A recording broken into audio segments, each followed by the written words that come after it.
73편입니다. 오늘은 다윗 어장입니다. 미국 사람들은 왕과 왕권을 특별하게 평가한다. 정치적으로 미국은 왕의 전제적 멍에를 내던진 나라다. 미국의 국기는 민주공화국의 고결한 우월성을 보여준다. 역사에 대한 대화에서 과거의 군주들은 억압적이고 전제적이었다는 비난을 받곤 한다. 우리는 우리의 일상적인 정치적 삶에서 왕들을 상대할 일이 없기를 바란다.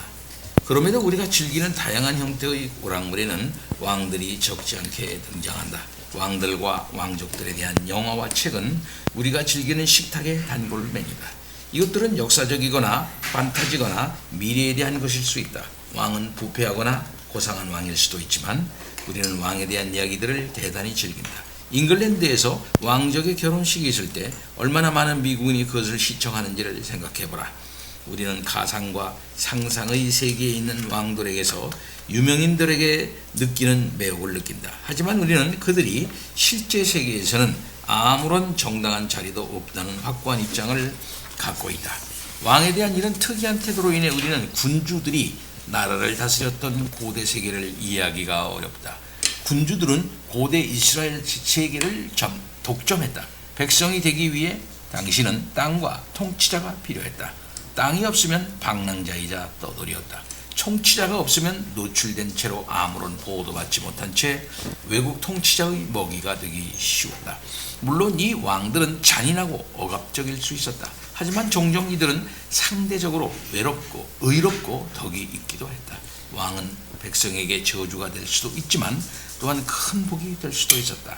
왕의 주요한 임무 중 하나는 백성에게 평화와 보호를 제공하는 것이었다. 왕은 백성에게 아버지와 목자라는 이름으로 의무를 짊어졌다. 왕은 규칙적으로 사회의 가난하고 궁핍한 이들을 도왔다.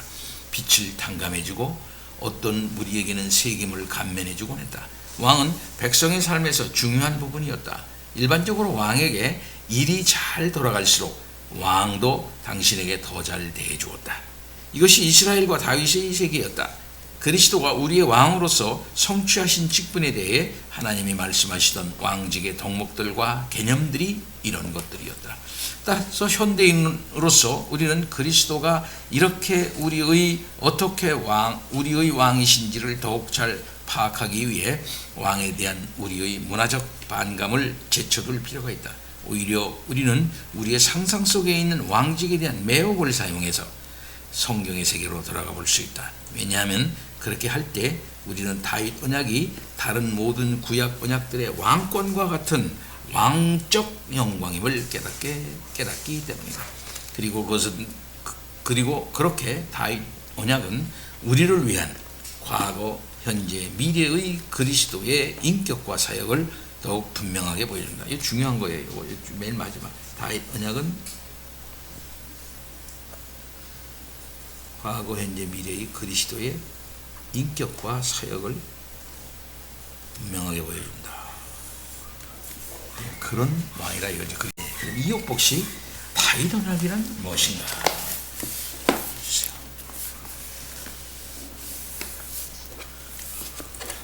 왕직의 아름다움을 살피기 위해 구체적인 성경 본문으로 들어가기 전에 다윗 언약에 대한 실용적인 정의를 제시할 필요가 있다.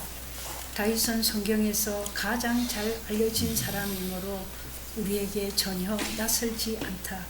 사무엘서는 어린 소년기부터 노년의 죽음에 이르기까지 다윗의 삶을 추적한다. 어린 아이로서 우리가 배우는 성경의 첫 이야기는 다윗과 골리앗 이야기다. 다윗이 주된 저자인 시편은 우리가 매일 갖는 묵상과 교회에서 드리는 예배에서 중요한 자리를 차지하고 있다. 우리는 다윗이 쓴 시편으로 노래하고 암송하고 기도한다. 그리고 어떤 시편들은 다윗이 바세바와 범한 자신의 죄를 고백하는 시편 51편과 같이 성격상 매우 개인적이다. 시편을 통해 우리는 다윗의 사적 기도 공간으로 들어가 볼 수 있다. 성경에서 우리가 누구를 또 이렇게 잘 알고 있겠는가? 그리고 누가 하나님의 마음에 합한 자라고 불리는 다윗보다 더 나을 수 있겠는가? 그렇지만 우리가 다윗이라는 사람을 그렇게 잘 안다 할지라도 왕으로서의 다윗과는 별로 친한 것 같지 않다. 다윗에 대해서 우리가 많이 안다고 하지만 그렇다고 그의 왕직에 대해서도 잘 안다고 말하기는 어렵다. 그러나 성경은 다윗을 우리에게 오직 왕으로서 제시한다. 사무엘상 16장에서 우리가 처음으로 다윗을 접하게 되는 것은 사무엘이 왕에게 기름을 붓기 위해 베들레헴에 갔을 때다. 우리는 다윗이 기름 부음을 받기 전인 11절에 이를 때까지는 그에 대해 아무것도 모른다. 우리는 다윗이 기름 부음을 받기 전의 삶에 대해 그가 목동이요 8 형제 중 막내라는 것 외에는 아는 게 거의 없다. 다윗의 출생 기사, 다윗과 관련해 그의 어머니나 아버지에게 임한 예언적 징조는 전혀 없다. 다윗은 그의 머리에 기름 부음을 받기 전까지 유대에 전혀 등장하지 않는다. 이것은 우리가 다윗에 대해 아는 모든 것이 결국은 왕으로서의 다윗에 대한 것임을 의미한다. 우리는 성경이 왕으로서의 다윗 외에는 그에게 별다른 관심을 두지 않는다고 말할 수 있다. 우리가 다윗에 대해 가지고 있는 모든 개인적이며 친숙한 지식은 우리가 그를 왕으로서 알도록 그리하여 우리가 그리스도 안에 나타난 하나님의 구속 계획 안에서 왕의 직분을 더 잘 파악하도록 하기 위한 것이다. 다윗 언약은 다윗에게 주신 하나님의 약속으로서 그의 왕직을 보장하고 봉인하시는 것이다. 이 언약은 다윗의 왕직이 자신의 백성을 구속하시는 하나님의 사역의 중심 역할을 할 것임을 보증하는 것이다. 다윗 언약에 언약이 없었다면 다윗의 왕직은 왔다가 사라졌을 것이다. 하나님은 자신의 구속을 이루실 다른 왕조를 선택하셨을 것이다. 왕직은 하나님의 계획에서 여전히 어떤 역할을 했겠지만 이 언약이 없었다면 다윗의 왕직이 될 수는 없었을 것이다.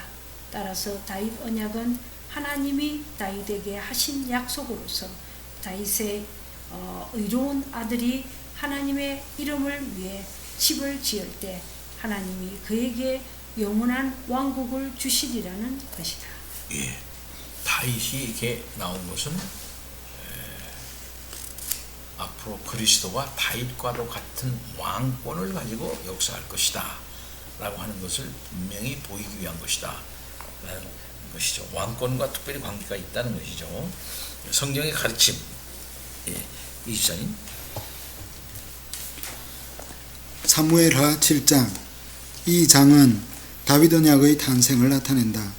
이곳은 다윗, 왕직, 그리스도에 관한 성경적인 모든 깊은 강물이 흘러나오는 수원지다. 이곳은 또한 울창하고 풍부한 장인데 이것은 우리가 이곳의 자원을 발굴하는 데 시간을 쓸 필요가 있다는 것을 의미한다. 이 장을 살피기 전에 예비적인 몇 마디를 해야겠다. 첫째로 이 구절은 성경이 언약이라는 단어를 사용하지 않고서도 언약을 제시할 수 있음을 보여주는 또 다른 예다. 언약이라는 단어는 이 장이나 그 주변의 장들에서 한 번도 사용되지 않는다. 그럼에도 다윗에 대한 하나님의 이 약속은 분명 하나의 언약이다.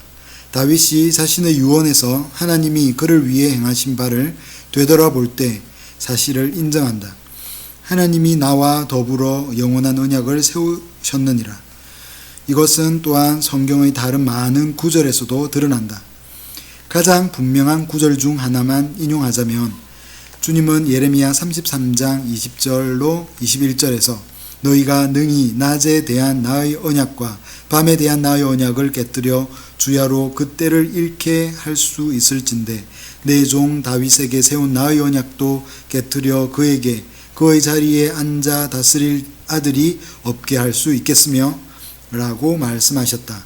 이 구절은 다윗에 대한 하나님의 약속을 언약이라 부르며 또한 다윗의 왕위에 앉을 아들에 대한 사무엘하 7장의 언어를 사용한다는 점에서 유익하다. 둘째로 사무엘서의 맥락이 우리를 이 장으로 이끌었다.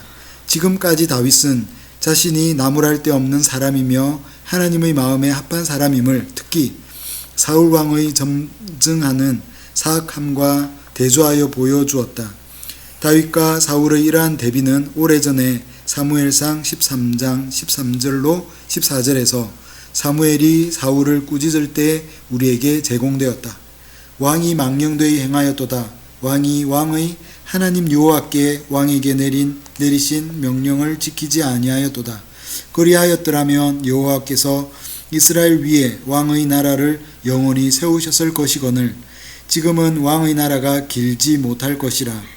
여호와께서 왕에게 명령하신 바를 왕이 지키지 아니하였으므로 여호와께서 그의 마음에 맞는 사람을 구하여 여호와께서 그를 그의 백성의 지도자로 삼으셨느니라. 사울과 달리 다윗은 자신이 올바르며 주님께 헌신된 사람임을 증명했다. 그러므로 사무엘하 5장에서 다윗은 마침내 온 이스라엘의 왕이 되고 블레셋을 쳐서 이긴다. 다음으로 왕으로서 다윗이 한 첫 번째 행동 중 하나로서 하나님의 궤를 예루살렘으로 가져온다. 다윗은 자신의 왕직이 가진 주요한 과제가 주님에 대한 것임을 드러낸다. 이것은 우리를 사무엘하 7장으로 이끄는데 여기에서 다윗은 주변의 모든 적으로부터 평안을 누리며 자신의 집 곧 궁정에서 산다. 셋째로 이 장 전체 특히 1절로 17절을 관통하는 중요한 언어 유의가 있다. 바로 집이라는 단어에 대한 것이다. 히브리어로 집은 몇 가지 의미가 있다. 거주와 관련하여 이 말은 집이나 궁전이나 성전을 가리킬 수 있다. 가족과 관련하여 이 단어는 가정이나 가게나 왕조를 의미할 수 있다. 집은 또한 국가나 민족이나 왕국을 포함할 수 있다. 따라서 이스라엘의 집은 이스라엘 민족이나 왕국이다. 사무엘하 7장에서 집에 대한 세 가지 주요 용례가 있는데 그것들은 성전, 왕조, 민족, 왕국이다. 주님은 자신의 거주지와 왕의 역할에 관한 탁월한 메시지를 계시하시기 위해 이것들을 경쟁시키신다. 이런 경쟁적인 의미들을 지닌 집은 다윗에게 하신 하나님의 약속의 윤곽을 그려준다. 사무엘하 7장 첫머리에서 다윗은 모든 적을 무찌르고 자신의 백향목궁에서 평안히 살고 있다. 그러나 다윗이 백향목궁의 난간에서 내려다볼 때 하나님의 궤가 장막 안에 있는 것을 알아차린다. 이런 모순된 일로 인해서 다윗의 마음은 심히 불편해진다. 그의 왕직은 가장 우선적으로 종교적인 것, 하나님을 위한 것이어야 한다. 다윗은 멋진 백향목집으로 하나님을 영화롭게 하기 원하며 나단은 다윗에게 그의 심중에 있는 대로 행하라고 권한다. 그러나 주님은 그 밤에 나단에게 나타나셔서 다윗의 성전 건축 계획에 제동을 거신다. 주님은 다윗에게 내가 나를 위하여 내가 살 집을 건축하겠느냐고 물으신다. 이 무릎은 하나님이 백향목집이나 하나님이 거하기를 바라시는 어떤 집을 요구하신 적이 있는지에 대해 문제를 제기하는 것이다. 하나님이 말씀하시듯이 하나님은 다윗이 이전의 사사 중 누구에게도 하나님을 위한 집을 즉 성전을 지으라고 요구하신 적이 없이 장막 안에 거하시는 것으로 만족하셨다. 그러나 주님은 자신의 거처가 장막에 제한되지 않는다는 것을 암시하신다. 여기에 두 개의 병행 구절이 있는데 바로 나는 장막 안에서 다녔느니라 와 나는 이스라엘 모든 백성과 돌아다녔다 이다. 그것은 단순히 하나님이 거하시는 장막이 아니라 백성과 함께 하시는 장막이다. 이미 하나님은 자신의 집을 이해하실 때 구조와 백성을 관련 지으신 것이다. 그러나 이로 인해 하나님은 다윗에게 아니다. 너는 나를 위해 집을 건축할 수 없다라고 말씀하신다. 다윗이 하나님을 위해 집을 건축하는 대신에 하나님이 다윗을 위해 행하실 것이다. 하나님이 다윗과 함께 하셨듯이 이제 하나님은 다윗의 이름을 위대하게 하시며 그의 백성을 위해 한 곳을 정하시고 그를 모든 원수에게서 벗어나 편히 쉬게 하실 것이다. 절정의 약속은 11절에 있다. 주님이 너에게 집을 지어주실 것이라고 주님이 선언하신다. 다윗은 주님을 위해 집을 지을 수 없다. 오히려 주님이 다윗을 위해 집을 지으실 것이다. 이 집은 어떤 종류의 집인가? 주님은 자신이 다윗의 후손을 언급하고 계심을 분명히 하신다. 이 집은 다윗의 가계이지만 더 구체적으로 내가 그의 왕국을 세울 것이다. 이 집은 다윗의 왕조, 즉 다윗의 왕적 자손들이다. 이에 더하여 주님은 나는 그에게 아버지가 되고 그는 나에게 아들이 되리라고 약속하신다. 이것은 양자 공식으로서 하나님과 다윗의 아들 사이의 친밀성을 강화한다. 다윗은 하나님의 아들이라고 불리지 않고 다윗의 후손이 하나님의 아들이다. 이 약속은 다윗 언약의 초점을 다윗 자신보다는 다윗의 아들에게 맞춘다. 좋은 아버지로서 주님은 자신의 견고한 사랑이 다윗의 아들 위에 있을 것이며 결코 그를 떠나지 않으리라고 선언하신다.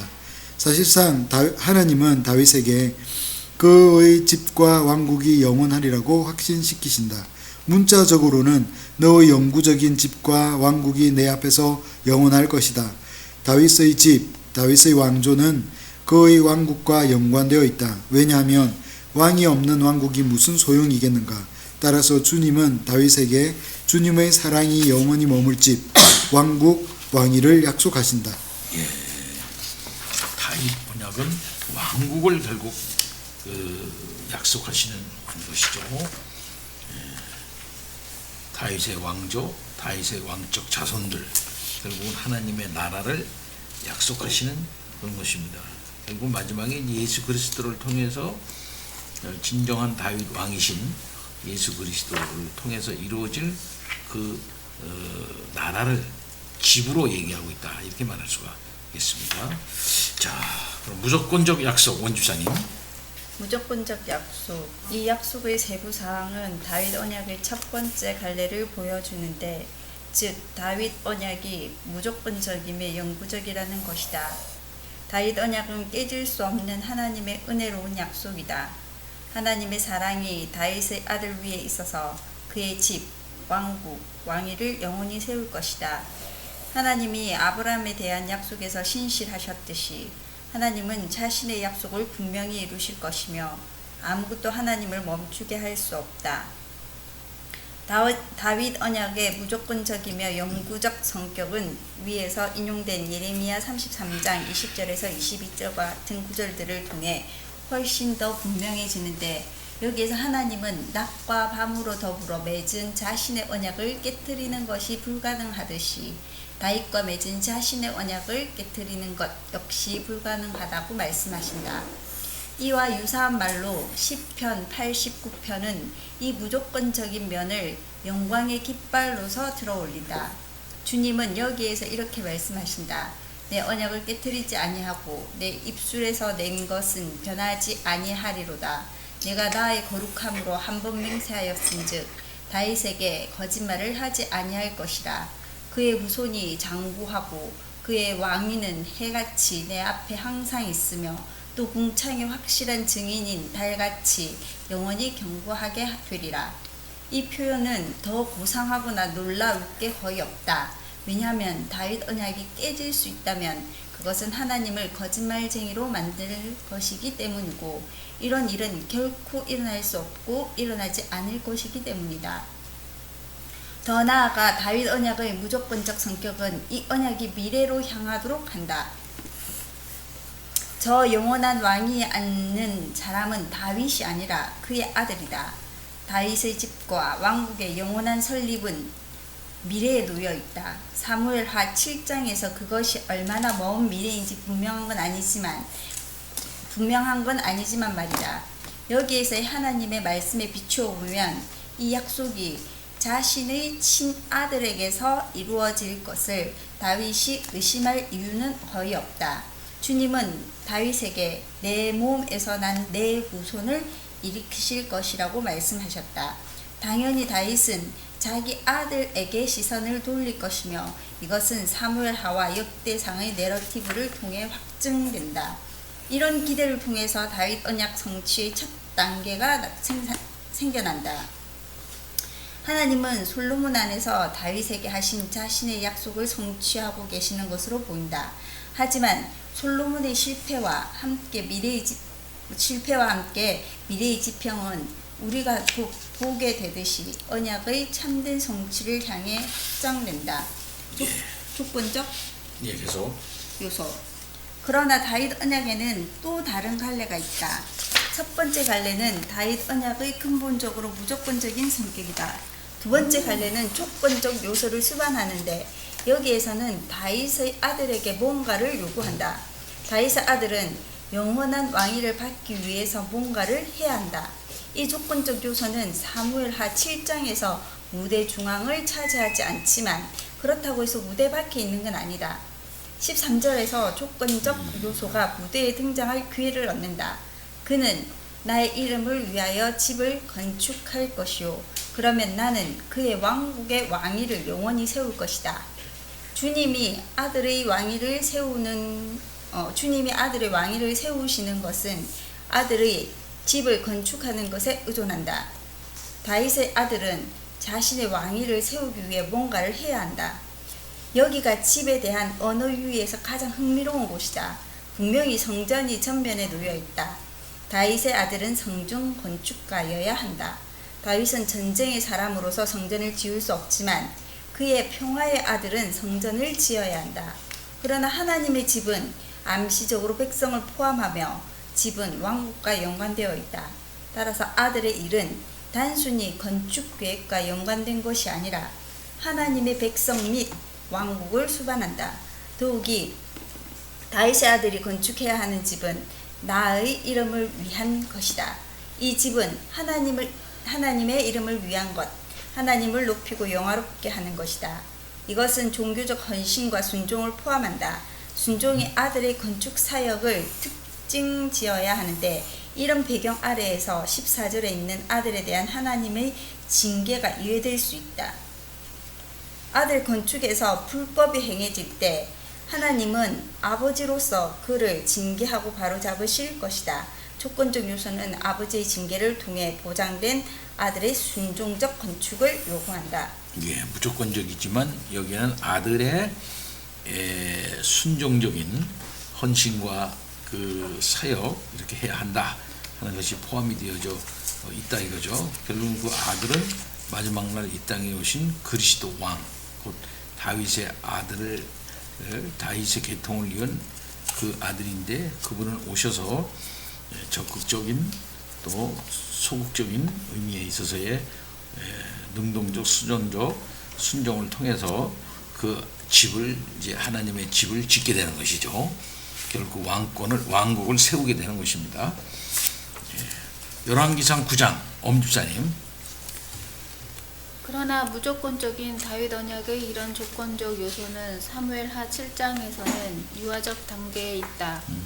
하지만 사무엘하의 기사가 열왕기상으로 발전해 가면서 이 조건적 요소는 점점 성숙하여 성인에 이르고 열왕기상 9장에서 절정에 이른다. 열왕기상 9장에 이르러 우리는 솔로몬이 이스라엘을 다스리도록 선택된 다윗의 아들이라는 것을 알게 된다. 다윗은 솔로몬의 계승과 왕국을 경고히 한다. 다윗은 듣는 마음을 종에게 주사 주의 백성을 재판하여 선악을 분별하게 하옵소서라고 올바르게 하나님께 구한다. 솔로몬의 바른 강구는 하나님을 위한 순종적 통치에 초점을 맞추고 있다. 이 일 후에 솔로몬은 좋은 출발을 한다. 솔로몬은 지혜와 공의로 다스리며 따라서 바다의 모래와 같은 많은 사람이 각자 자기의 포도나무와 무화과나무 아래에서 평안히 살며 평화 속에서 풍족한 삶을 누린다. 솔로몬은 그때 하나님의 영광에 합당한 부요함으로 하나님의 성전을 마무리한다. 하나님의 궤가 성전에 들어오고 하나님의 영광이 성전을 가득 채운다. 그리고 이 모든 행사와 더불어 솔로몬은 주님이 다윗에게 하신 약속을 자신을 통해 이루셨다고 확언한다. 이제 여호와께서 말씀하신 대로 이루시도다. 내가 여호와께서 말씀하신 대로 내 아버지 다윗을 이어서 일어나 이스라엘의 왕위에 앉고 이스라엘의 하나님 여호와의 이름을 위하여 성전을 건축하고 첫 단계에서 다윗의 약속들을 이루어진 것처럼 보인다. 그렇지만 이 첫 단계는 언약의 참된 성취가 아니다. 이것은 열왕기상 9장에서 하나님이 솔로몬에게 두 번째 나타나신 장면을 통해 분명하게 드러난다. 주님은 솔로몬에게 다시 오셔서 솔로몬의 기도를 들으셨다고 말씀하신다. 주님은 성전을 거룩하게 구별하여 자신의 이름을 그곳에 두셨다.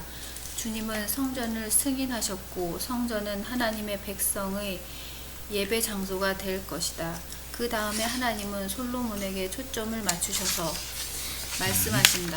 내가 만일 내 아버지 다윗의 행함같이 마음을 온전히 하고 바르게 하여 내 앞에서 행하며 내가 내게 명령한 대로 온갖 일에 순종하여 내 법도와 율례를 지키면 내가 내 아버지 다윗에게 말하기를 이스라엘의 왕위에 오를 사람이 내게서 끊어지지 아니하리라 한 대로 내 이스라엘의 왕위를 영원히 견고하게 하려니와.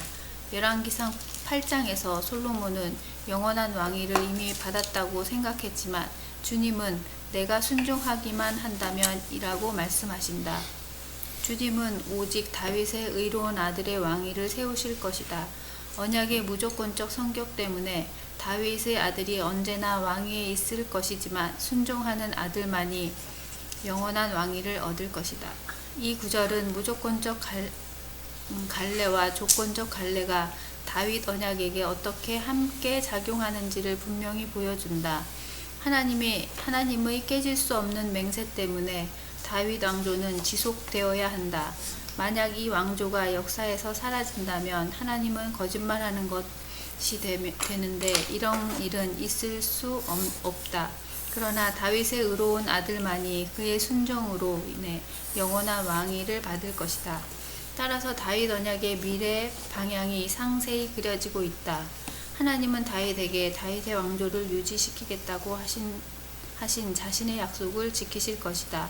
하나님은 다윗의 아들들이 왕위에 있도록 하실 것이다. 다윗의 아들이 순종하지 않을 때 하나님은 그 아들을 쫓아내고 다른 아들을 세우실 것이다.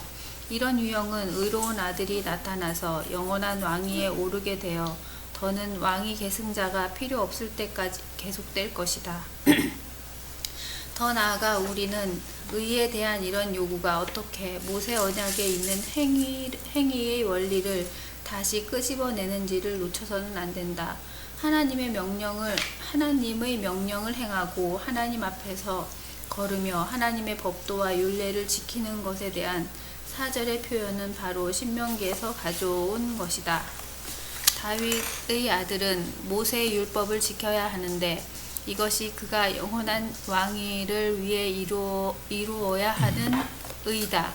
모세 언약과의 연관성은 또한 그 아들이 실패할 경우에 발견된다.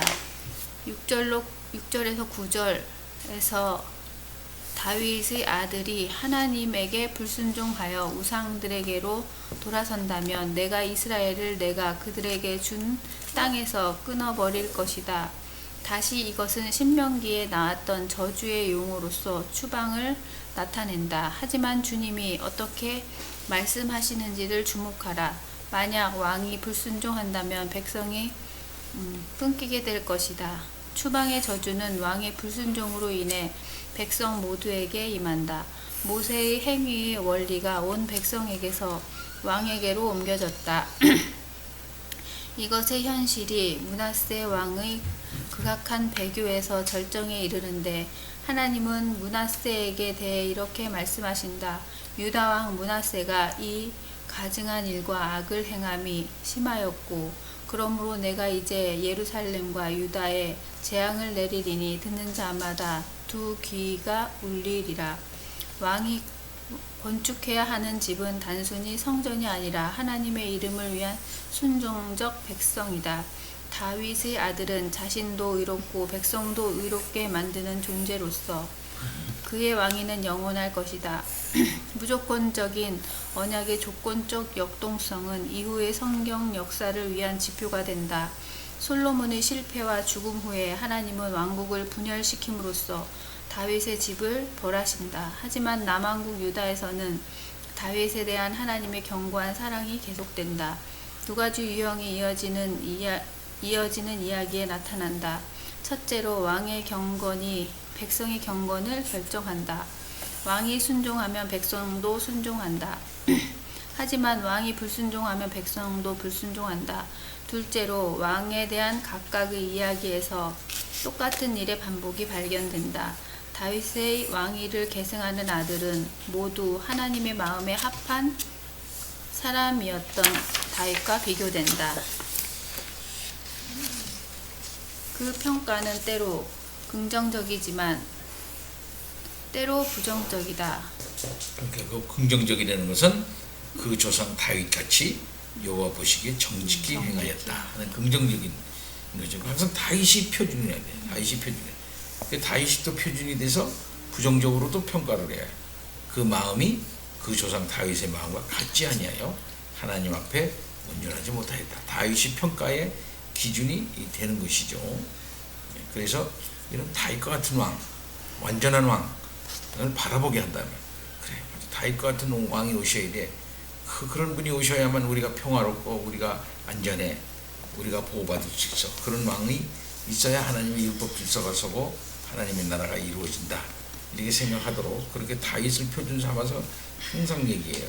그러니까 계속. 하지만 왕이 불순종할 때 다윗 계열의 다른 왕이 그 자리를 대신한다. 그 하나님 여호와께서 다윗을 위하여 예루살렘에서 그에게 등불을 주시되 그의 아들을 세워 뒤를 잇게 하사 이런 사람을 경고케 하셨으니. 계속. 이런 반복은 성경 역사의 각 장을 마무리하고 새롭게 시작하도록 만든다. 이런 반복은 주님이 아버지로서 다윗의 아들에게 내리시는 징계가 불순종하는 아들을 쫓아내지만 그럼에도 주님은 신실하게 또 다른 아들을 왕위에 앉히신다는 것을 보여준다. 그리고 이런 유형은 진정으로 의로운 한 아들이 일어날 때까지 계속될 것이다. 하나님은 다윗의 집에 대한 자신의 언약을 절대 깨뜨리지 않으실 것이지만 다윗의 의로운 아들만이 저 영원한 왕위를 얻을 것이다. 예, 그 진정한 다윗의 의로운 왕이 누구냐? 하나님이 세우시는 아들 왕이라는 것을 이제 시편에 있는 여러 예언적 구절, 로얄 삼스라고 그러는데 그것을 통해서 이제 얘기하고 있습니다. 배집사님.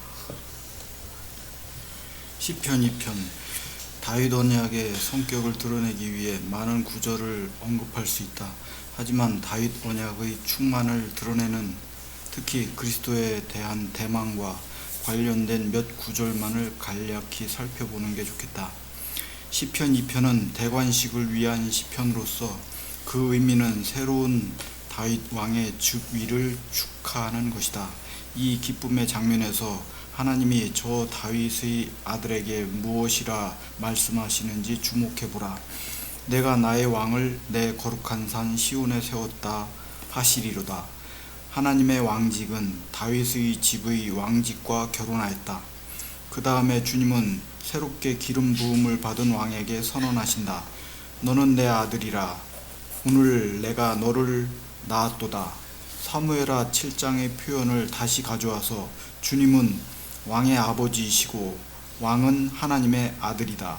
마찬가지로 낳는다는 것은 모친의 자궁에서 나오는 왕을 가리키는 것이 아니라 왕으로서 기름 부음을 받는 것을 가리키는데 그 기름 부음의 날이 오늘이다. 하나님의 아들이 다윗 계열의 왕을 나타내는 칭호가 된다. 마지막으로 이 시편은 분노하는 나라들을 향하고 있는데 이 나라들은 그 아들이 진노하지 않도록 그에게 입을 맞추라는 충고를 듣는다. 다윗가의 왕직은 이스라엘을 위한 것일 뿐만 아니라 이방 나라들을 위한 함의도 가지고 있다. 계속. 시편 16편. 여기에서 다윗은 온갖 시련 가운데 자신을 보호해 주시는 주님의 신실하심과 사랑에 대한 확신을 표현한다. 제일 큰 시련은 적이 아니라 죽음이다. 이는 주께서 내 영혼을 스올에 버리지 아니하시며 주의 거룩한 자를 멸망시키지 않으실 것임이니이다. 내 영혼에서 거룩한 자로의 이동이 중요하다. 이것은 자신에 대한 다윗의 확신이 단순히 주님이 자신을 수울에 버리지 않으시리라는 확신이 아니라 거룩한 자가 멸망하지 않을 것이라는 확신임을 드러낸다. 무덤에서 멸망하지 않을 자는 바로 다윗의 거룩하고 의로운 아들이다. 베드로는 예수님이 이 시편에서 말한 그리스도이심을 증명해준다. 사도행전 2장에서 베드로는 다윗이 죽었으므로 다윗은 시편 16편의 성취일 수 없다고 선언한다. 그러나 죽은 자들 가운데서 부활하신 예수님은 시편 16편의 성취임이 틀림없다. 예수님의 부활은 예수님이 다윗의 거룩하고 의로운 아들이심이 참되다는 것을 증명해준다. 다윗의 아들이 진정으로 영원한 왕위를 얻기 위해서는 죽음을 정복하는 의가 필수적이다. 계속해서 시편 110편. 다윗의 이 시편은 그리스도의 왕직을 보여주기 위해 신약에서 가장 자주 인용되는 시편 중 하나다. 이 시편에 대해 언급해야 할 것이 많을 수 있지만 우리의 목적에는 몇 가지 점만 재빨리 말하는 것으로 충분하다. 1. 다윗의 아들의 다스림은 천상적 차원을 가지고 있다. 그래서 하나님은 왕에게 나의 오른편에 앉으라고 말씀하신다. 하나님의 보좌 오른편은 하늘에 있으며 이것이 사도행전 2장 33절로 34절에 나타나는 베드로의 요지다. 이거 한번 찾아보세요. 굉장히 중요합니다. 이거는 사도행전 베드로가 예수님을 그 오순절 성령 강림을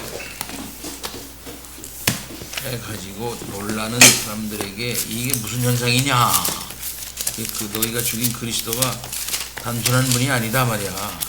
그걸 얘기를 하는데 그게 바로 시편 10편 110편에서 얘기한 바로 그 하나님의 아들의 영화로우심을 얘기하고 있는 거거든요.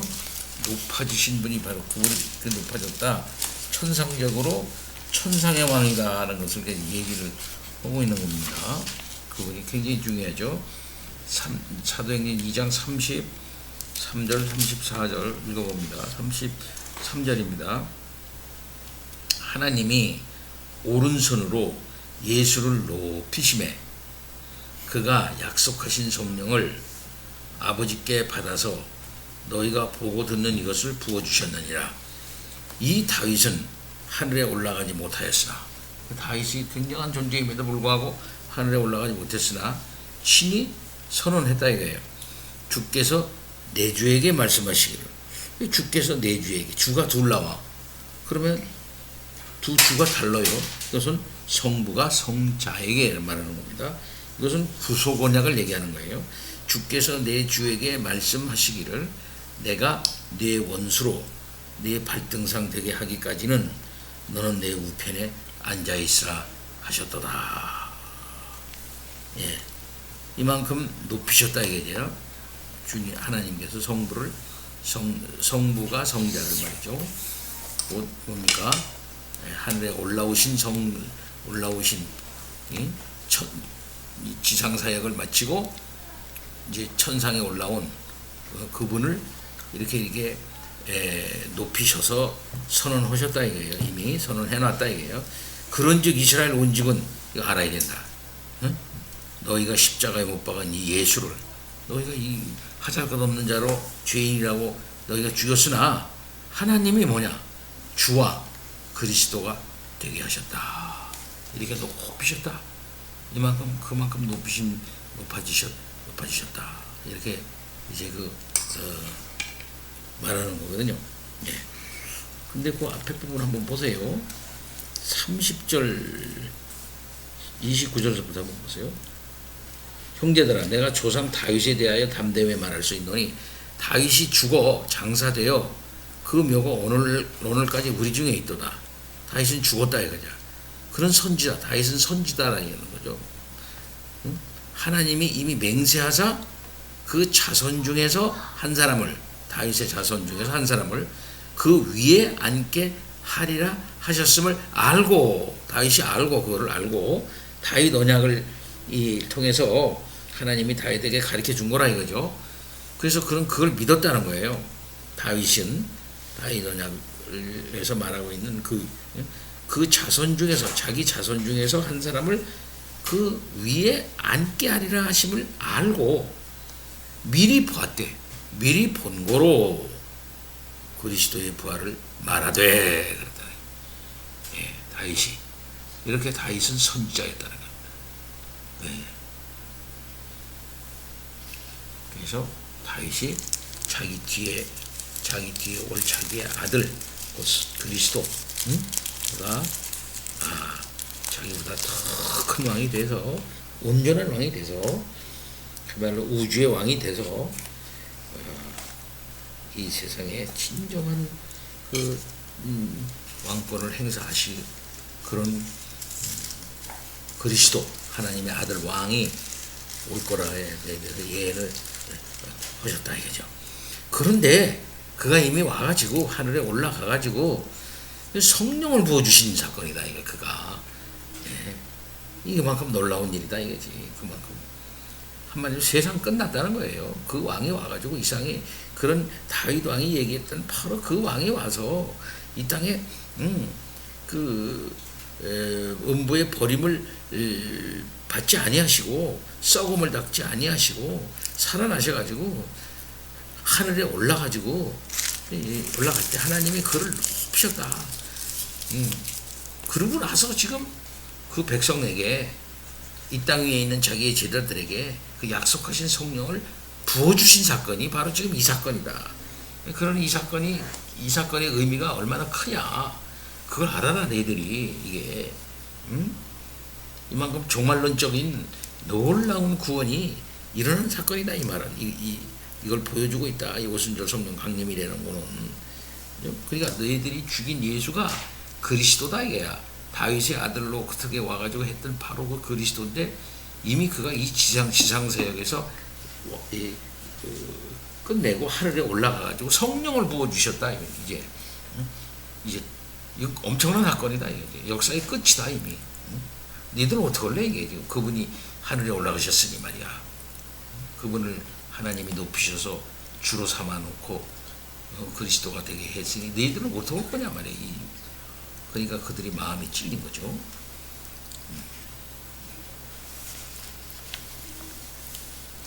그렇게 약속했던 다윗의 아들이 와가지고 이 땅의 지상세역 다 마치고 하늘에 다시 올라가지고 하늘 천상에서 지금 통치하시기 시작을 했으니 이거 지금 우리가 이 상황을 어떻게 하면 좋겠느냐. 이게 그럴 예수를 우리가 죽여놨으니 이거 어떻게 하면 좋겠느냐. 이런 문제가 이제 발생하는 것이죠. 자, 세 번째.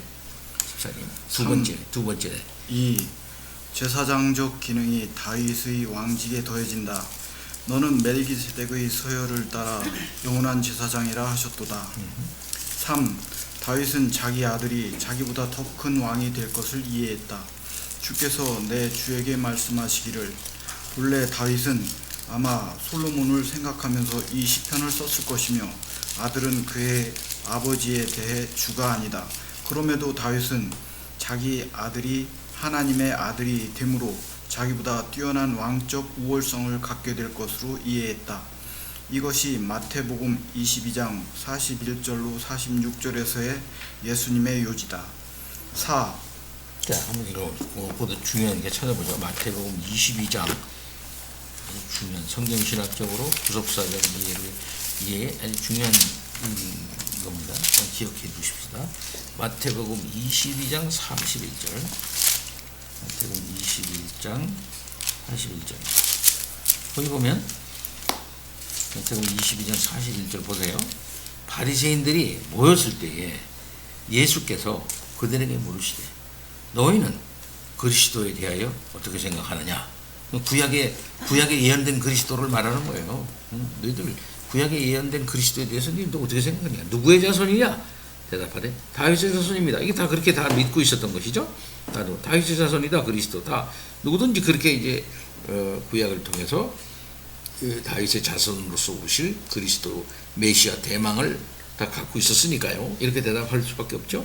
이르시되 그러면 다윗이 성령에 감동하여 되어 어찌하여 그리스도를 주라 칭하여 말하되 그리스도를 주라 칭하여 말하되 주께서 내 주께 이르시되 아까 얘기한 거죠. 주께서 내 주께 이르시되 내가 네 원수를 네 발 아래에 둘 때까지 내 우편에 앉아 있으라 하셨도다 하였느냐.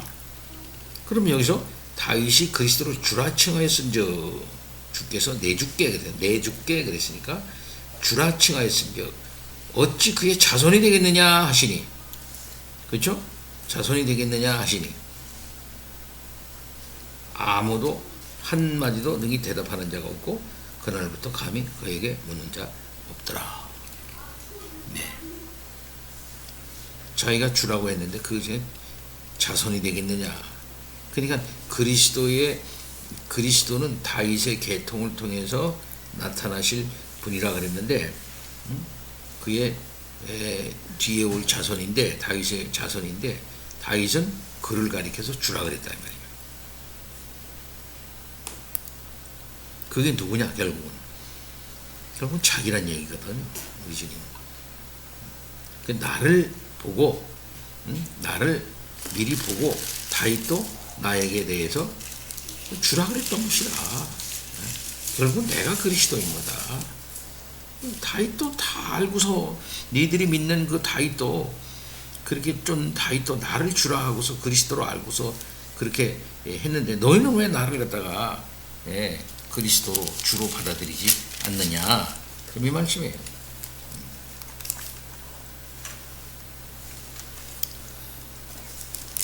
자, 넘어갑니다.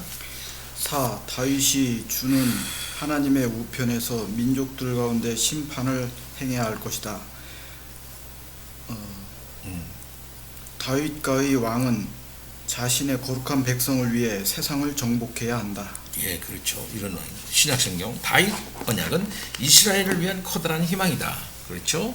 다윗 언약은 깨질 수 없는 영원한 언약을 통해 확증되었으므로 이스라엘은 하나님이 다윗 가의 왕을 통해서 자신들을 구원하실 것을 알았다. 다윗 가의 왕은 하나님의 참된 성전을 건축함으로써 참된 성전 건축합니다. 백성을 그 거룩하게, 그러니까 그 성전에 왕래하려면 백성 거룩해야 되죠. 그래서 백성을 거룩하게 만들 것이다. 그는 백성의 대표자로서 백성을 위해 율법을 지킬 것이다. 그렇죠. 다윗의 아들은 이스라엘의 모든 적을 정복하고 하나님의 이름과 거룩함으로 다스릴 것이다. 다윗 가의 왕은 백성을 시온으로 인도하여 영광 가운데 영원히 하나님을 예배하게 할 것이다. 그 시온이라고 하는 것은 하나님의 좌소, 하나님의 그 앉아 있는 그 좌소, 하나님이 그 이게 왕권을 이제 내고 영광 받으시는 하나님의 일종의 그 왕좌라고 말할 수 있어요, 신학적으로. 그래서 그 백성들 가운데 시온을 딱 이게 배설 거기서 해놓으시고 그 백성들 중심에서 가르치는, 다스리고 이렇게 영광 받으시는 그런 왕좌를 말하는 겁니다, 신학적으로. 백성을 시온으로 인도하셔. 그래서 그 백성을 만나고 그 백성을 예배를 받아요. 다윗의 아들의 통치는 돋는 해의 아침빛 같고, 그렇죠? 구름 없는 아침 같고, 비 내린 후의 광선으로 땅에서 우미 돋는 새풀같이 백성에게 임할 것이다. 그렇지만 오직 다윗의 의로운 아들만이 이스라엘을 위해 이 일을 할 수 있다. 이스라엘은 믿음으로 다윗의 참 아들을 기다려야 했다. 다윗은 이런 분을 예표하고 이런 분이 지금인데 다윗보다도 더한 분이라는 것을 이렇게 하는 예표적 의미를 가져요, 다윗은요. 그래서 이 다윗도 굉장히 훌륭한데 다윗보다도 더 훌륭한 분, 어떤 면에서는 다윗은 훌륭하지만은 밧세바 같은 그런 사건을 저지름으로써 인간적으로 완전하지 않죠. 그러나 그것만 빼면 굉장한 왕인데, 그러나 그것보다도 더한 완전하신 분, 그런 분이 오셔서 하나님을 섬기고 하나님의 율법을 이제 지키고 하나님의 율법적 질서를 지킴으로써 샬롬을 드러내는 그러한 참된 왕이 올 것이다 하는 것을 보여주는 왕이 다윗이다. 다윗 언약은 야곱의 집에 하나님의 구원에 대한 확신을 주었다. 그렇겠죠. 하지만 이 언약은 그들에게 기다릴 것을 다윗의 더 크고 의로운 아들을 위해 인내할 것을 요구했다. 그래서 계속 다윗의 왕권 밑에서 나오는 그런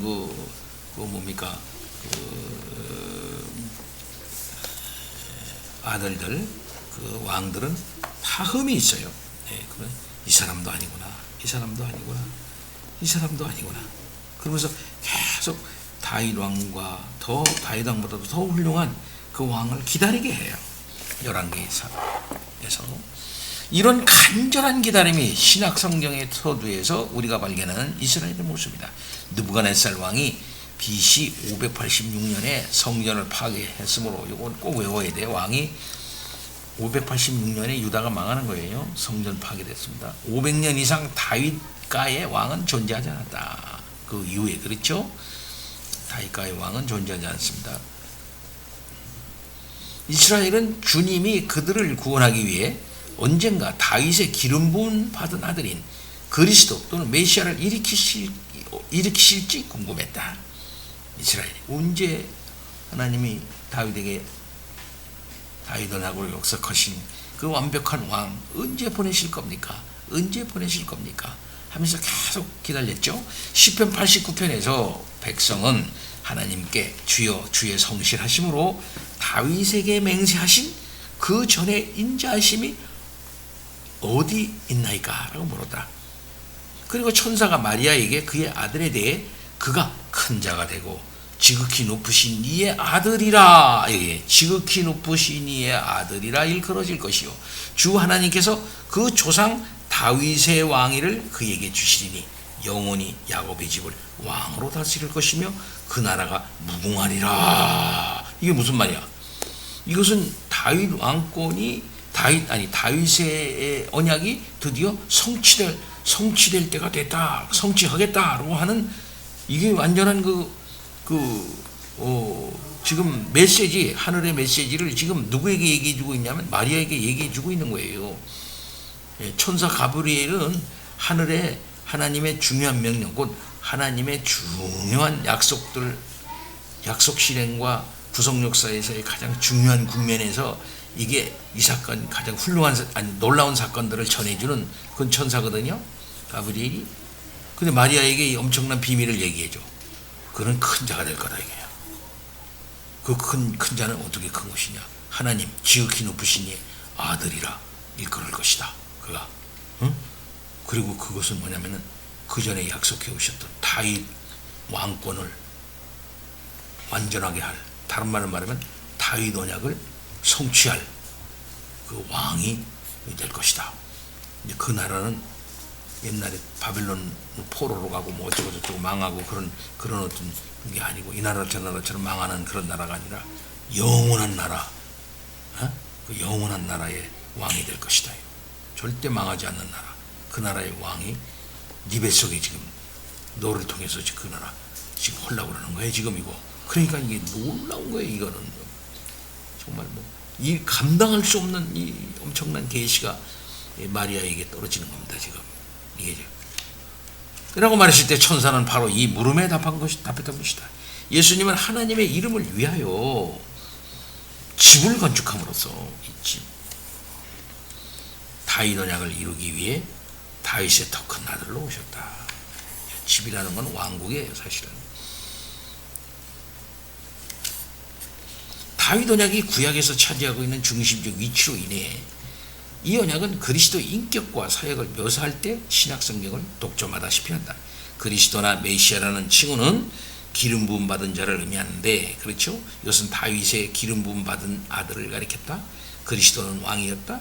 예수님이 승리에 입성해서 다윗 나귀 새끼를 타고 예루살렘에 들어가셨을 때 사람들은 네 왕이 네게 임하나니 라고 소리친다. 그러나 예수의 겸손은 사람들에게 그들이 기다리는 왕은 그들이 교단한 곳과는 다른 왕국으로 가져오고 있다는 것을 가르치는 것이었다.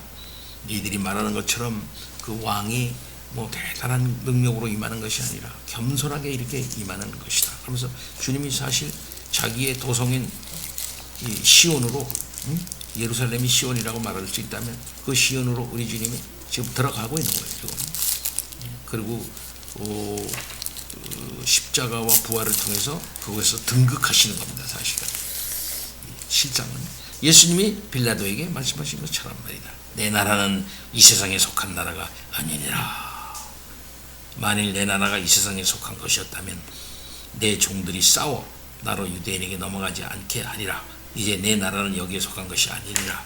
주님이 세상은 영적인 나라이기 때문에, 만일 영적인 나라이기 때문에 만일 그 나라가 이 세상 나라와 같은 그런 나라였다면 하나님께서는 천군 천사를 대동해 가지고 로마인들 다 죽이고 유대인들, 예수님 반대하는 유대인들을, 아니 왕에게 반역한 들을 다 죽여 칼로 다 죽이고 막 그런 일이 일어날 텐데 그렇게 하지 않으셨다면, 왜? 내 나라는 여기에 속한 것이 아니니까. 예수님은 영적인 하늘의 왕국을 가져오는 것이다. 예수님이 건축하신 집은 뭐냐? 나무와 돌로 지어진 집이 아니라 살아있는 사람들로 지어진 것이다. 곧 새로운 생명을 주어서 새로운 being, new being이에요. new being, 새로운 생명들로 말미암아 지어진 예수 그리스도를 머리로 한 그에 붙어있는 그의 지체들로 말미암아 지어지는 집이에요. 예수님이 건축하신 영적인 집은 교회였다. 그래서 이게 뭡니까? 예루살렘이에요.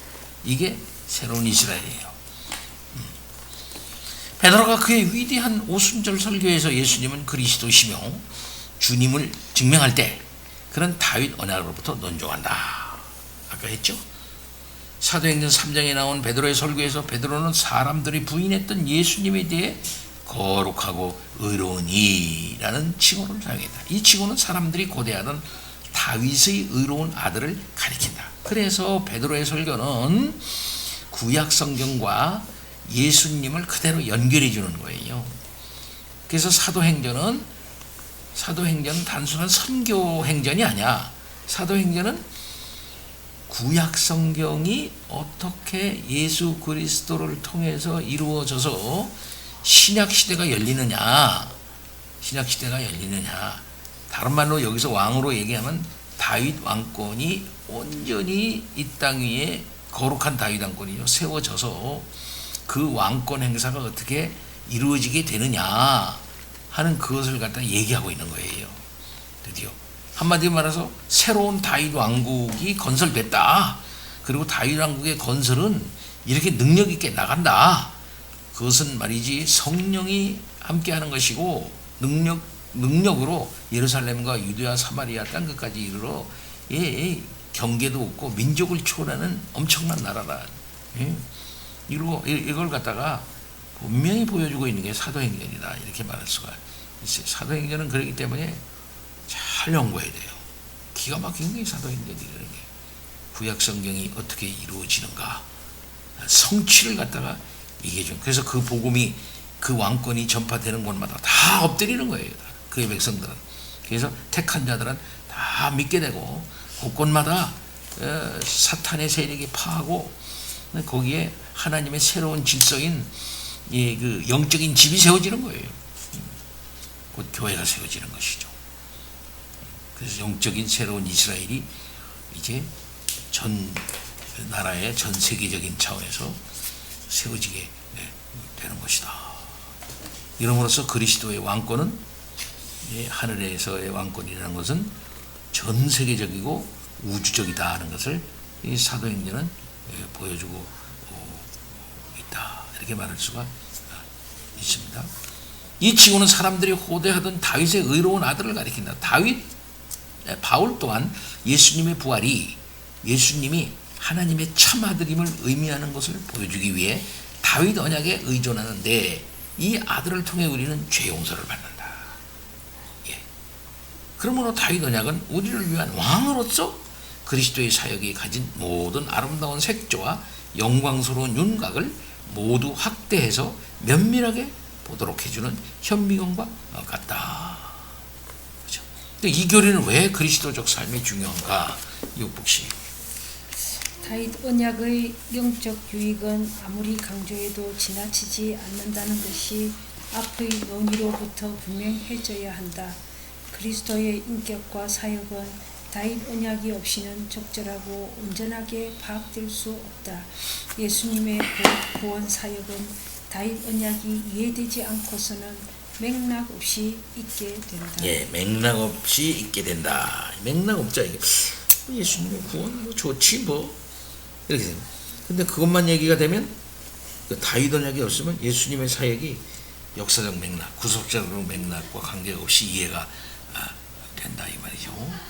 예, 계시사하고 연결 안 된다 이렇게 말할 수가 있겠습니다.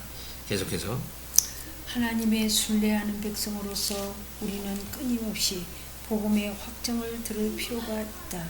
복음의 견고함은 다윗 언약을 통해 더욱 강화된다. 하나님의 이 약속은 궁창의 확실한 증인인 달같이 영원히 견고하게 있다. 다윗 언약이 깨질 수 있는 유일한 길은 하나님이 거짓말을 하시는 것인데 이런 일은 절대 불가능하다. 다윗에 대한 하나님의 약속은 바로 저 의로운 상속자를 기다렸으며 예수 그리스도가 바로 그분이다. 그리스도는 거룩하고 흠이 없는 하나님의 참된 아들로서 동정녀에게서 다윗의 계열로 나셨는데 하나님의 이름을 위한 성전 건축가로서 오신 것이다. 그리고 그는 하나님이 영원히 사실 수 있는 유일한 성전, 즉 영적 성전을 건축하셨다. 거기에서 하나님의 백성은 살아있는 돌들이며 거룩하다. 그리스도 예수는 자신의 피로 이것을 행하셨다. 그리스도는 자신의 의를 우리에게 전가하셨고 자신의 피로 우리의 모든 죄를 씻으셔서 우리를 살아계신 하나님의 성전으로 만드셨다. 그러므로 요한계시록 21장 3절에서 주님이 보라 하나님의 장막이 사람들과 함께 있음에 라고 말씀하실 때 이 말씀이 참된 이유는 그리스도가 다윗 언약을 이루셨기 때문이다. 다윗 언약은 복음의 기반일 뿐만 아니라 우리를 위해서 우리의 복된 소망을 보증하기도 한다. 히브리스가 말하듯이 우리는 지금 만물이 그에게 복종하고 있는 것을 아직 보지 못하고 있다. 모든 적이 다 왕되신 그리스도의 발 아래 있는 건 아니다. 우리는 이 모든 것을 아주 잘 안다. 그렇지 않은가? 이 세상에 죄, 악, 죽음이 다 우리 주변에 있다. 미국 같은 나라에서 우리는 왕 아래에 있지 않다. 민주공화국의 억제와 균형에는 많은 유익이 있다. 그렇지만 상황은 별로 좋지 않다. 부패는 여전히 만연하다. 세금은 낭비되고 있다. 우리의 많은 법이 전혀 올바르지 못하다는 것을 차치하고 법정은 명백한 범죄자를 벌하려고 애쓰고 있다. 게다가 죽음은 여전히 사방에서 덮쳐온다. 민주공화국이라는 거, 민주공화국이라는 이런 체제는 인간의 진정한 자유와 평화를 확보하지 못하는 그 한계가 있는 체제라는 것이죠. 어쩔 수 없이요. 그 나름대로 헌법에 의한 통치도 이런 완전한 자유를 그리스도가 주시는 완전한 자유와 안전을 보장 못한다는 거죠. 예. 하지만 단지 세상에서만 악이 만연하는 건 아니다. 거짓 가르침과 분열 그리고 죄가 교회를 병들게 한다. 하나님의 성전의 지상적 표현인 가시적 교회가 죄와 악으로 인해 찢어진다. 우리는 만물이 그리스도의 발 아래 복종하는 것을 아직 보지 못한다. 예, 그렇죠.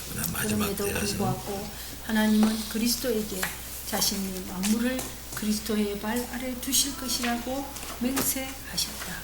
우리는 우리가 부활할 때 그리스도의 왕국이 마침내 나타날 것을 인내심을 갖고 믿음으로 기다려야 한다. 우리가 이 세상의 악을 볼 때 다윗 언약은 우리의 시민권이 그리스도의 하늘 왕국에 있다는 것을 우리에게 확신시켜 준다. 그리스도의 시민으로서 우리는 선한 일들을 행하고 이로써 그리스도의 왕 되심을 증거하면서 이 세대에서 우리의 왕을 섬긴다. 우리의 소망은 지상의 대통령, 통치자, 군대에 있지 않고 하늘의 왕이신 그리스도 안에 있다. 그리스도가 왕 중의 왕이요 주 중의 주로서 오실 때 마지막 나팔이 울릴 때까지 그리스도는 우리를 보호하신다. 그때 그리스도는 자신과 우리의 모든 원수를, 특히 마지막 원수인 죽음 자체를 멸망시키실 것이다.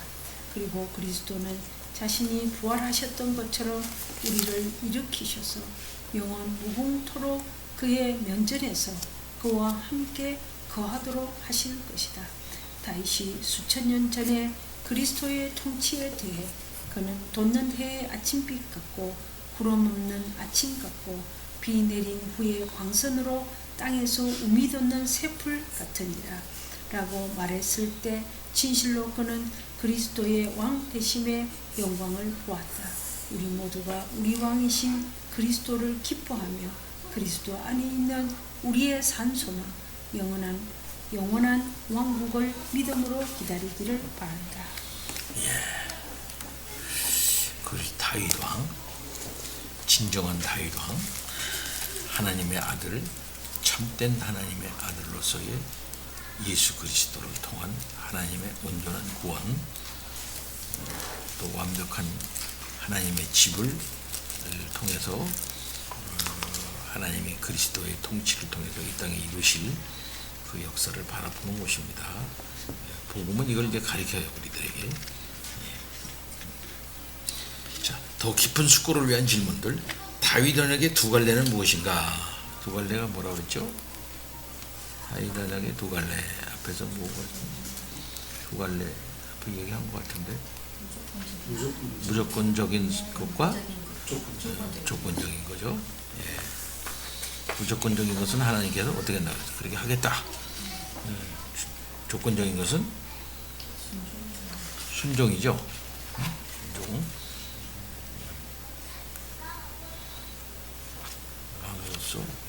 그 다음에 다윗 언약의 두 갈래가 성경 역사에 어떻게 함께 작용했는지를 설명하라. 어떻게 성경 역사에서 어떻게 함께 작용했는지 설명하라. 성경 역사에서 두 갈래가 하나님께서는 계속 어떻게 삽니까? 그런 다윗 왕 계속성, 그죠?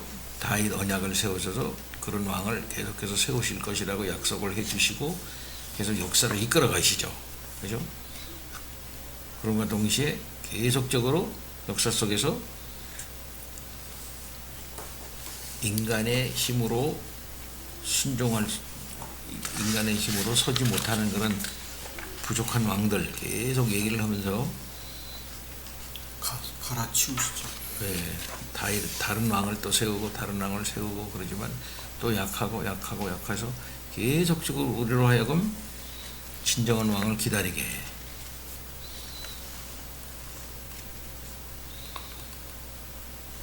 그런 속에서 계속적으로 우리로 하여금 인내하게 하시고 그 그리스도 진정한 왕을 바라보게 하시는 그런 역사 속에서 하게 하십니다.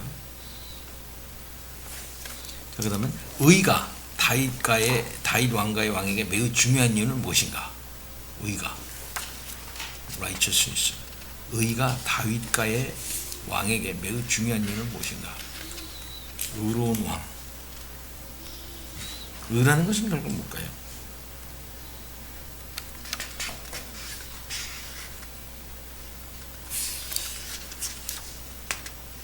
왜 의가 다윗가의 왕에게 매우 중요한가?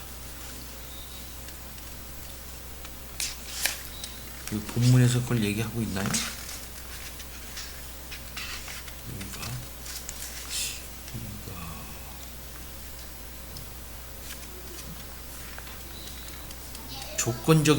조건적인 차원에서, 그렇죠?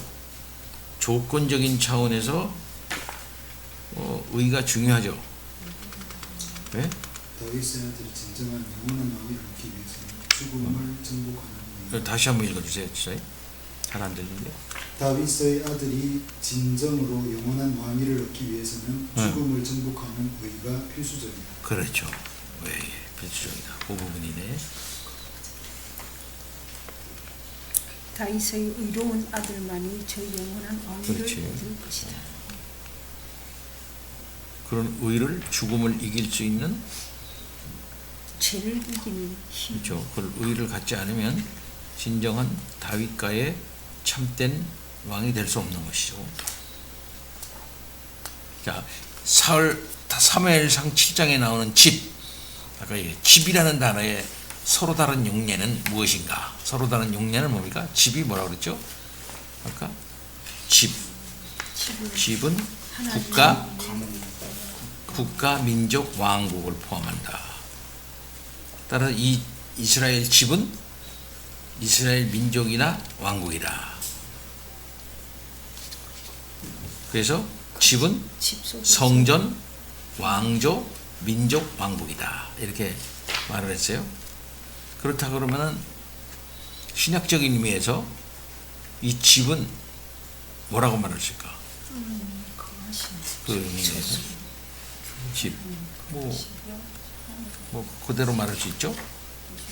성전, 예수 그리스도로 말미암아 예수 그리스도로 세우시는 성전, 그 안에 이루어지는 하나님의 백성들, 살아있는 백성들로 이루어지는 새로운 이스라엘, 또 그리스도가 왕으로 되어짐으로 말미암아 형성되어지는 그의 나라, 그게 이제 집이죠.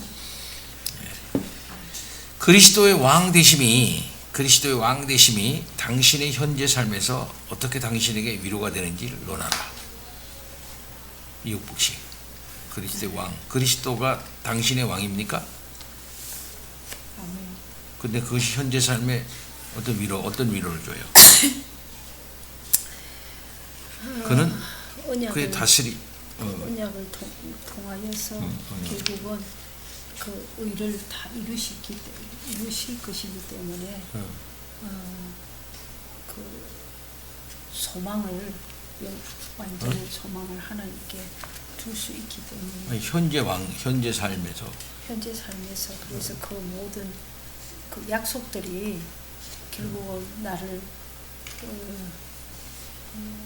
믿음 위에 굳게 서도록 하는 그런 역할을 하는 것. 현재 삶에서 약속을 믿고 의지하게 한다. 이 말씀입니까? 위로가 됩니까? 그러니까 우리는 위로가 되는 어떤 현재적인 그리스도가 이루실 그 모든 것들이 결국은 현재의 삶을 뭐 실망하거나 좌절하거나 마땅하지 않고 견고히 서가게 하는 그리스도의 왕이 됐다 이제 왕이 그리스도가 우리 왕 됐지 현재. 네, 그러면 왕이 됐으면 왕이 현재 뭐 합니까? 당신을 다스리죠. 다스리고 어떻게 다스려요? 그의 의로 완벽하게 다스리고 진정한 위로가 되어주시고 왕은 백성을 보호한다 그랬잖아요. 그죠? 보호하고 인도한 보호를 해주시고 그렇게 하죠. 그걸 삶 속에서 실제적으로 체험하면서 살고 있습니다. 이 말이죠. 그죠? 그리스도의 왕이 저기 있어요. 그리스도 왕이 역사 끝에 저쪽에서 나타나면 그때까지 그냥 참고 기다리고 참고 기다리고 뭐 그런 거죠. 뭐 우리가 공부할 때에 그게 아직 이 땅에서 완전하게 이루어지지 않는 것으로 인하여 우리에게 고통과 고난과 그런 것들이 악이 우리에게 오는 그런 영향들이 있지만은 그 왕이 결국은 다 이루실 것임을 믿기 때문에 그 자체가 위로가 되는 거죠. 단순한 미래에 그렇게 할 것이라고 하는 소망 때문입니까? 아니면 지금 현재 그렇게 하셨다고 하는 것이 힘이 됩니까? 그 사이의 관계는 어떻게 되나요? 지금 현재도 그 힘을 우리 주님은 죽음을 이기셨죠. 그죠? 죽음을 이기셨죠. 그래서 이기시고 지금 현재의 진정한 통치를 하고 계시다 이 말이죠. 그래서 아까 얘기한 것처럼 그분이 과거와 현재와 예. 미래가 다 그렇죠. 현재 그분은 우리를 자기 백성을 의롭게 하셨고 나를 의롭다고 하시고 앞으로도 그렇게 하실 것이고 그의 백성을 현재 지금 다스리고 계시고 성령을 보내주셔서 그 백성을 철저하게 보호해 주시고 힘 주시고 그런 현재적 통치 가운데 내가 누림으로써 왕권을 누리는 거죠. 그의 왕권 누리는 거죠. 그의 왕권 누리는 거를 갖다가 저 그분이 마지막 나타나 그때 가서 난 왕권을 누린다. 지금은 아니지만 충분히 못 지금은 아니지만 이건 아니잖아요. 지금 현재 누리고 있는 거예요. 지금 현재 그죠? 현재적 구원이죠. 현재적 구원에 서서 미래적 구원을 바라보며 살아나가는 거죠. 최근에 이제 그 많은 사람들을 통하여서 교회에 대한 믿는 사람들에 대한 낙담으로 인해 가지고 아예 뭐 자기네들 믿음까지도 다 잃어버리겠다고 하는 사람들을 여러 명 만나다 보니까 참 시간과 문제가 있는 정말 거죠, 뭐야. 주님 오시는 그날까지 얼마나 그러나 또 그 우리의 기준으로 보면 그런 생각을 하지만은 그러나 하나님께서는 자기 백성을 결국 다 구원하실 것이고 또 그 약속하신 그 약속은 하나도 빠트림이 없이 하나님이 거짓말쟁이가 아닌 이상 다 결국 다 이루실 것이라는 그런 참 힘을 얻지만은 현재 이 생활 속에서는 너무 자꾸 그런 일들을 접촉하다 보면은 약해질 수도 있지만 이런 것들을 다 기억하고 약해지지 않겠다.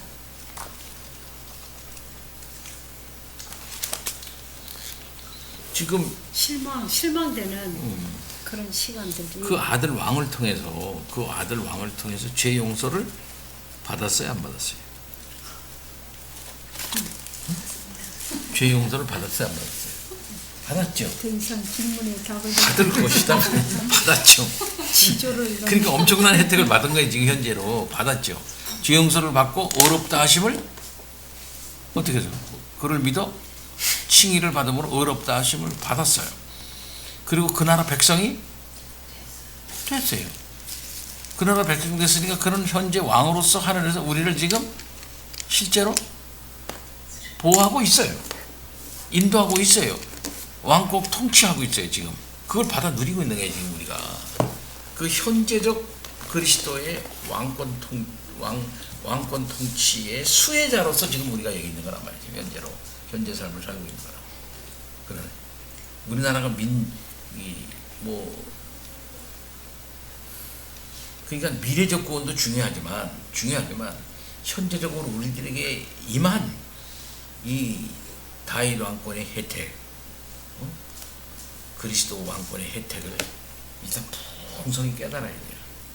이미 우리에게 임한 것, 새 생명을 너희가 갖고 있어, 중생했어, 칭의함을 받았어, 그 나라에 속해 있어. 이미 너는 내 것이다라고 확실하게 도장을 찍어 받으셨어. 그러니까 우리의 모든 담대함과 확신과 그 다음에는 마음의 평안의 근거가 어디에 있느냐? 여기에 있다고. 그렇죠? 그리고 악한 세력과 싸매 나갈 수 있는 근거가 이 현재적 구원에 있다고요. 이런 기반에 서서 미래적 완전한 그리스도의 저기를 향해서 지금 나아가고 있는 거죠. 그러니까 이게 중요하다.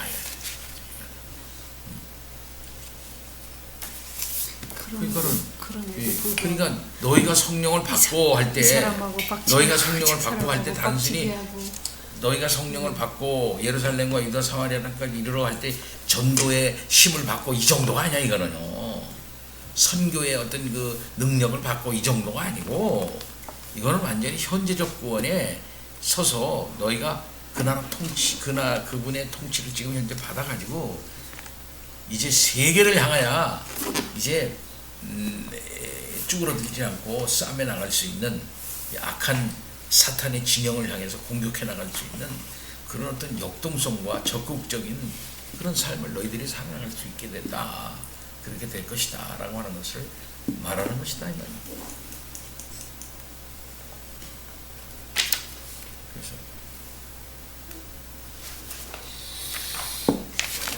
뭡니까? 그는 돋는 해의 아침빛 같고 구름 없는 아침 같고 비 내리는 위의 광선으로 지금 땅에서 음이 돋는 새풀 같으리라. 그런 걸 지금 우리가 경험하고 있는 거예요. 진짜 이 세상에서.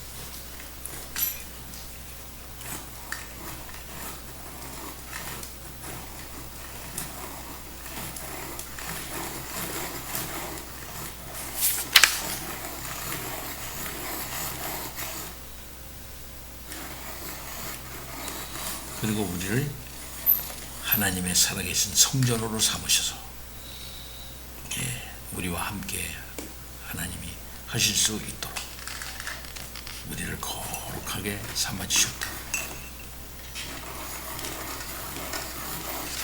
얼마나 놀라운 은혜인가 이 사실을 알 수 있습니다. 오늘은 여기까지.